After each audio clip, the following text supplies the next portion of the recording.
Welcome, everyone, to Doing Business with a Servant's Heart. This is your host, Steve Ramona, and I'm excited because I'm a real estate owner and I love real estate.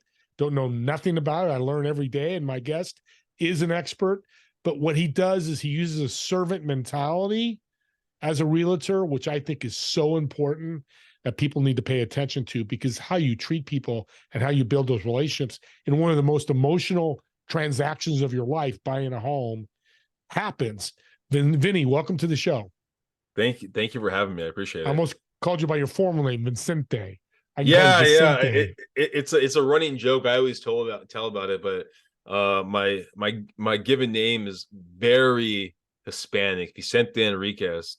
But my Spanish is so bad that it makes life a lot easier by going by Vinny. Well, we'll do this in English, I promise, because I'm not that Appreciate good in Spanish either.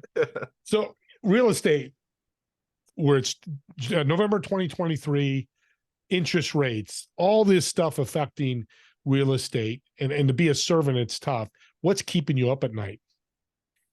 I mean, it's knowing, I guess, where the next deal goes, where we have to get in front of the curve, right?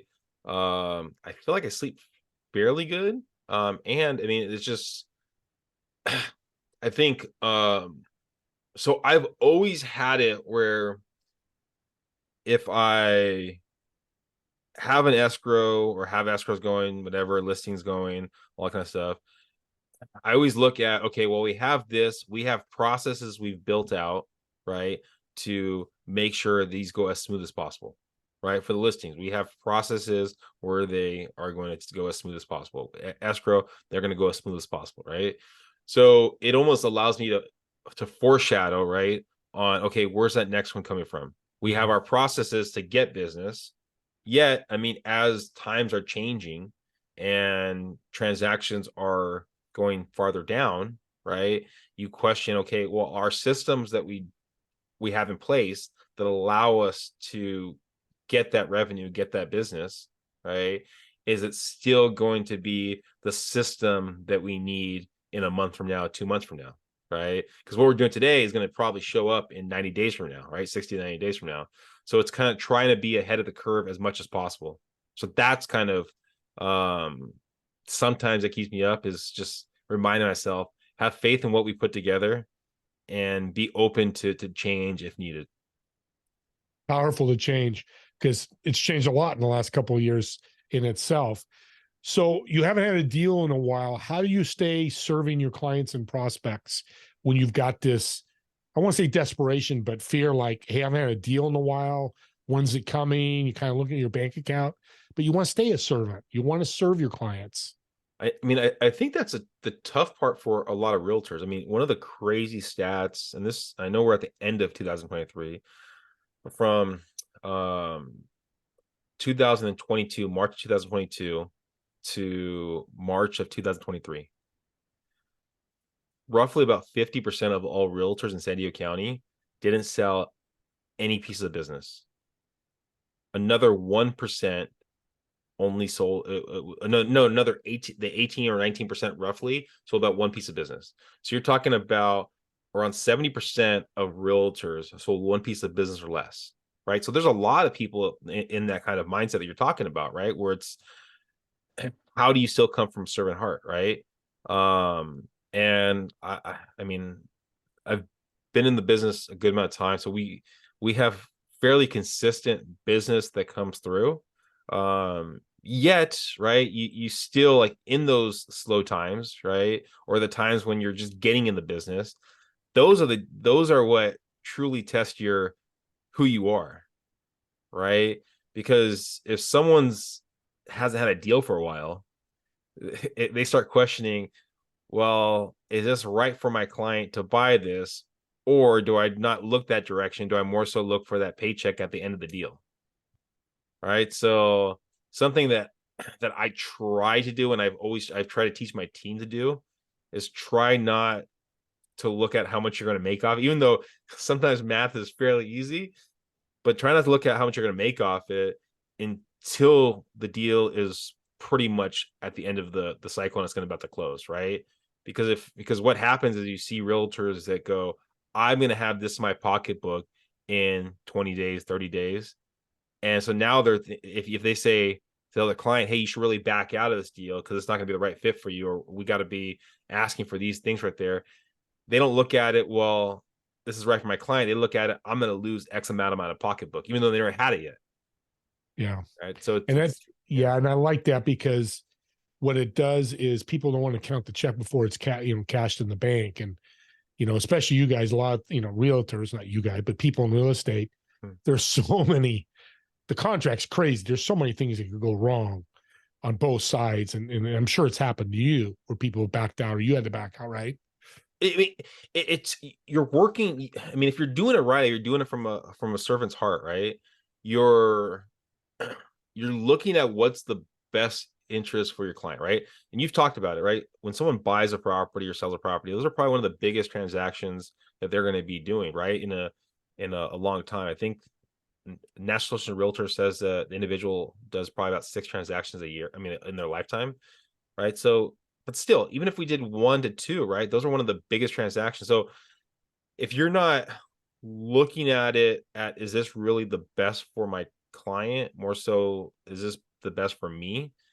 It's hard to advise your client. 'Cause sometimes people don't know what they don't know, right? They don't know that they have the ability to renegotiate basically repairs on a property once they're doing it, investigation on it, or if the appraisal came lower, they the ability to back out of the deal or pay a difference in cash, right? I mean, or disclosures, right? Understanding what the disclosures are, right? So there's so much paperwork that gets thrown at you, especially in California, that if your advisor is not telling you what you should be aware of, it's hard for you to be aware of it and hard for you to actually react to it. Yep. Yep. And that's well said. So with all this craziness with real estate, what led you to this industry? So I've been in the business roughly about 12 years now. I was in the construction field for about 7 years. Um, and I was making good money in that field. Um, but I was having like chest pains. Like I was Mm, getting really stressed out. Like it was really stressed, and but I was making good money in it. And I had someone really close to me kind of pull me aside and they go, you need to find another path. You need to find a way out of this. Like, I mean, you're doing good, you're making money, but you have to find a path out of it. And so I got an opportunity to work in Afghanistan for a year as a contractor for construction. And so I went out there for a year. I was able to accumulate some funds and allowed me to kind of come back to San Diego and jump fully into real estate. wow. It was the pathway to say I can start my own business and be my own boss. Interesting. You went from construction to real estate, which the stress levels are pretty close. But again, you're your own boss. So it reduces it a little bit, the stress level. Yeah, I mean it was one of those things like when you're we have one life to live, right? And this is not just business, it's just basic for life, right? We have one life to live where we can construct how we want that life to look.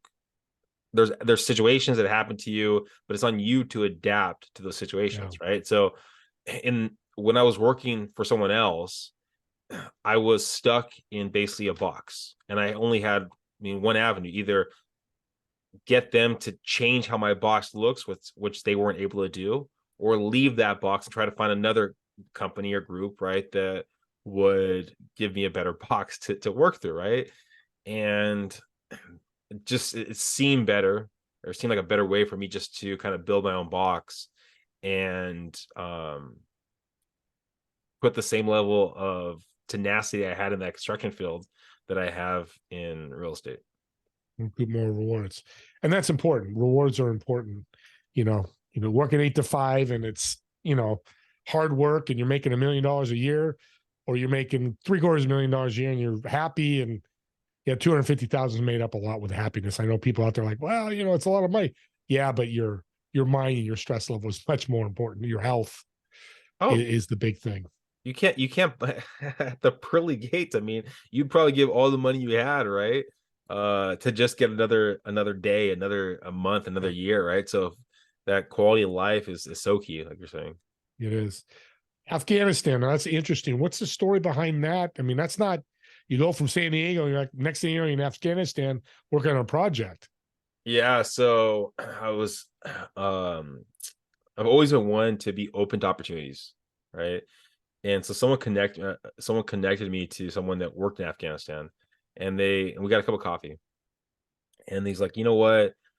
I always come across these opportunities. I mean, we might be doing another job in the future. Would you have any interest? And I go, yeah, I'm always open to it. Yeah, I mean, keep me updated. I mean, at least for me, you never want to say no to things, right? You want to hear people out. You of course got to respect your time, but you also never say no, right? So a couple months went by, didn't think anything of it. I got a phone call. They go, hey, do you have a passport? And I go, yeah. They go, okay, I need you on a flight tomorrow. Mind you, I had the job still in the construction. I had a girlfriend at the time, and I was like, can I get a little more time? Like, I mean, I'm open to it to now, like, you're this going on, right? And he goes, well, things go really fast here. So I think it was a Monday. They go, I can give you till, I want to say Friday or maybe Saturday, but I'll give you there because, but you're, and I go, okay. So he goes, I'll book you a ticket. And so just tell me beforehand. So if we have to cancel it. So I waited out. I was going to the Helmand province out there. And at that time, it was one of the more, I guess, dangerous areas out there. And half the people that I talked to in my circle said don't go. The other half said, I mean, it's your life to live, kind of, if you want to go for it. And so I kind of made peace with myself that if I go out there, uh I'm okay. Like, basically, it was really one of those things. I'm okay if I die. Like, it was like, because we worked outside the wire, we did a lot of stuff. But I was okay with that outcome. Now I don't think it wouldn't be one of those things to do, but it Yeah. was a pathway for something more in my life. Yeah, that's interesting. And that's a true servant. I know you're getting paid and you're taking care of, but you're helping another country build stuff. And you took a bigger risk than you would walk around San Diego selling homes. You're not getting fired at too much in San Diego like you It, probably well, were in Afghanistan. I mean, one of the things I've been very lucky. I mean, very lucky to travel and go to other countries. Like, I lived in Czech Republic. Mm. I've lived in London. I mean, I've traveled to China, traveled to other countries. And you mean, you talk about kind of going to Afghanistan, helping other people. I mean, we were with Afghanis. We were with from individuals from Uzbekistan, right? From a lot of different other countries, Filipinos. But the one thing is, I mean, we're all the same. I mean, even when we deal with politics, right? We're all the same. We all have, for the most part, that want to help other people out. Now, how we get there, how we do that, is it can be different. Um, but I think, truthfully, we all want the same thing. I agree. I think everybody's got a servant heart. It's just some get buried more with all the crap that's going on in their life, and some are open like us, where we're, hey, if there's an opportunity to help people, serve them, we'll do it. And that's just the world. Some people cry a lot, some people don't cry. It's just something that people do, but I think it's inside people. And that leads to the craziness in the world, the interest rates, money, economy, Ukraine, Israel, all that stuff's going on. Why stay in real estate? I mean, real estate is, I mean, as a part of me. I mean, Yeah. um, I've seen a lot of my colleagues that have left the business. I'm probably going to see a lot more. Another crazy stat was, at least in San Diego County, from 2021 to 2010 to now, we've lost roughly about half the realtors in the business in San Diego, and we're going to lose more than that, right? I I still believe that you do your job right, in the right way, you're going to be successful, right? We're still closing transactions, we're still closing business.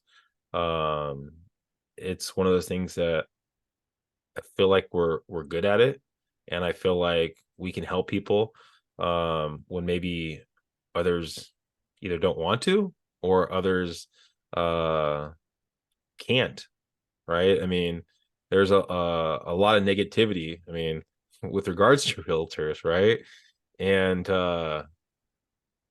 and I mean, just really trying to prove it wrong. I know that's how cheesy that sounds, but trying to prove that mindset wrong. I mean, pride ourselves on our reviews and having positivity. I mean,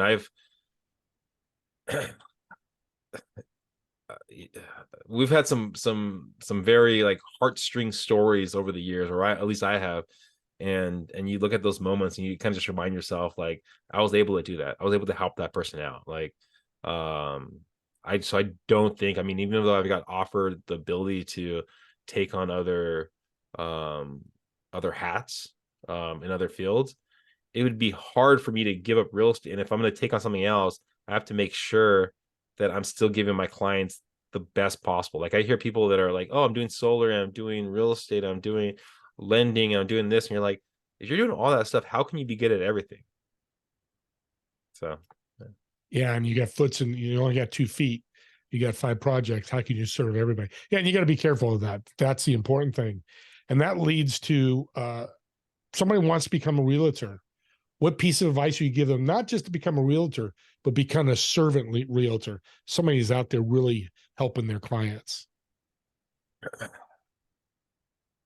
I would say, I mean, and I know it's, I mean, the golden rule is something that we say so much, right? Um, but really look at who you're working with. I mean, and if you're it, well, first off, there's, I think a lot of people, especially first time buyers, don't really know the difference from one reel to the next. Everyone's the same, right? So as long as you find people that have uh life events, they're probably going to transact. And now it's just basically being that person for them, right? Educating them. Mm-hmm.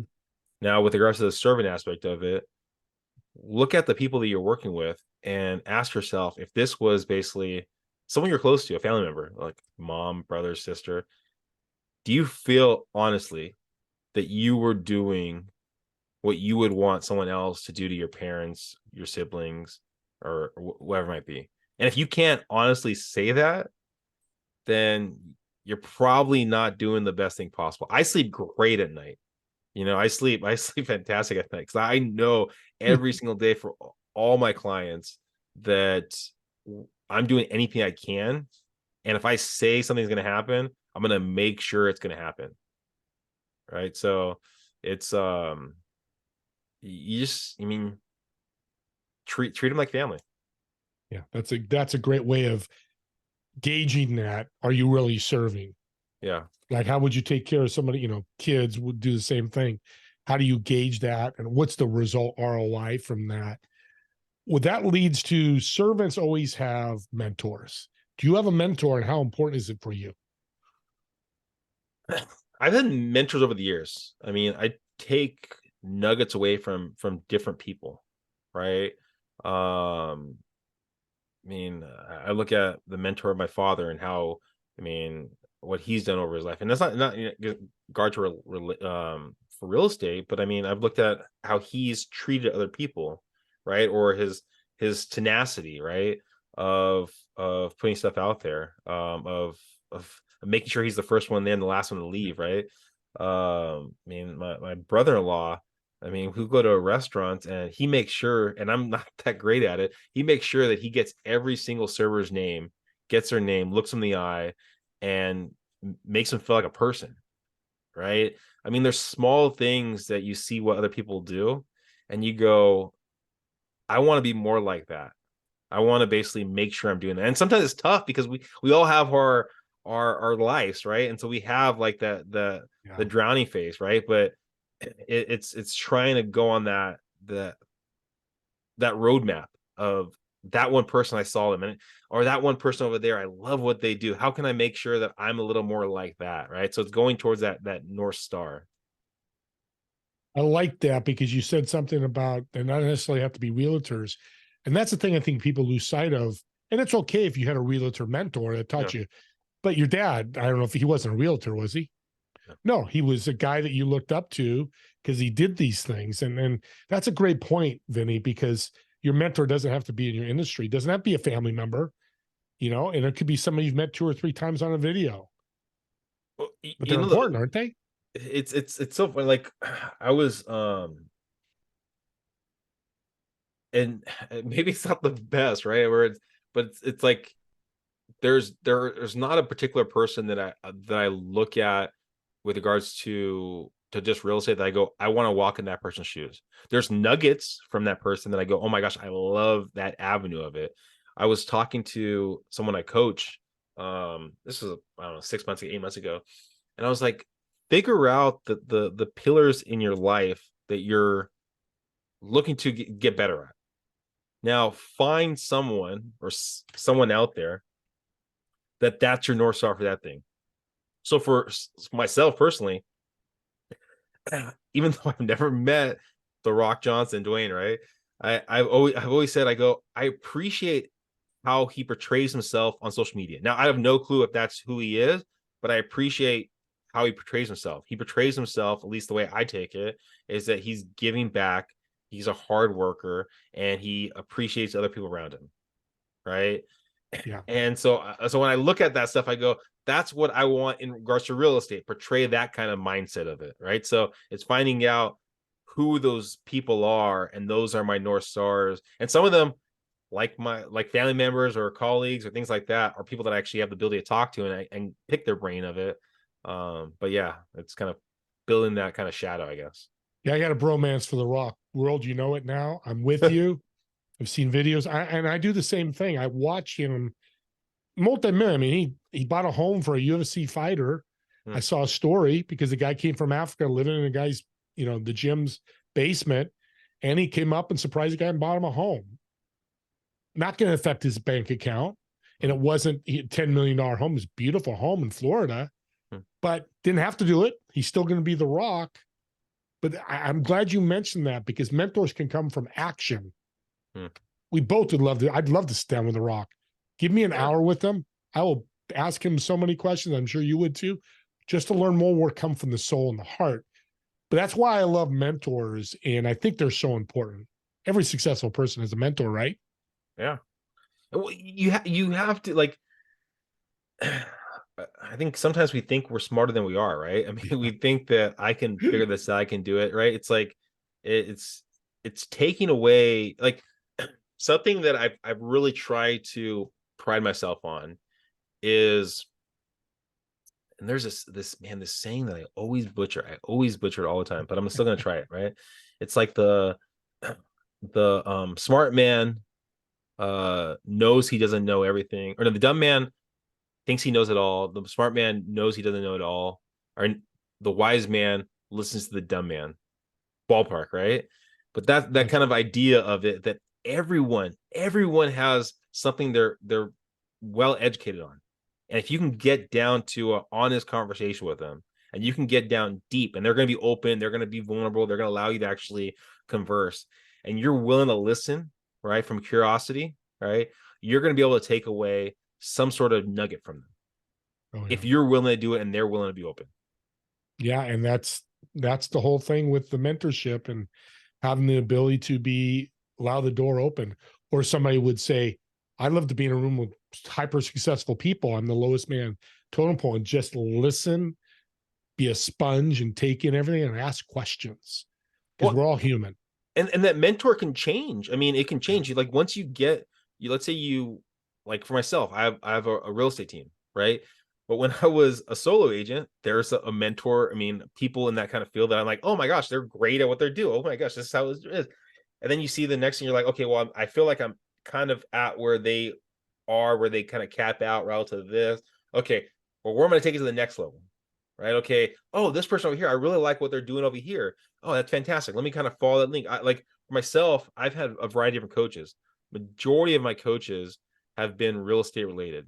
My current coach, or one of my current coaches, has nothing to do with real estate. They teach people building businesses, right? So it's looking at what I'm doing from a different light, different kind of way, right? So it's finding that mentor, and mentors can be the same way, right? And so yeah. We're running out of time. This has been a great servant conversation wrapped around real estate and realtors, because I think if you're a realtor and you're listening, what Vinny's saying, you take it for heart, reach out to him if you have questions, because I think in a field that's so saturated, if you go out and serve, your opportunities are going to open more often your chances are going to grow than trying to pitch people and trying to sell people and doing things like that. It takes longer. You're going to have a lot more patience, but like you in the long run, it's bigger. You know what? We're a Sherpa. That's what you should think about if you're a realtor. You're a Sherpa. You're guiding someone towards their real estate goal. That's can't say any better. What a way to end the show. We're going to end with a Sherpa. I want to thank you for being on, Vinny. I want to bring you back. We're going to talk more about this great stuff. And everybody, thanks for watching. As I always say, watch this show again. It sits there forever. Vinny has so many great tips. I have to get them all written down and watch it again so I can have some great tips and advice that I can learn. I look forward to seeing you on the next episode of Doing Business with a Servant's Heart. You all have a great day.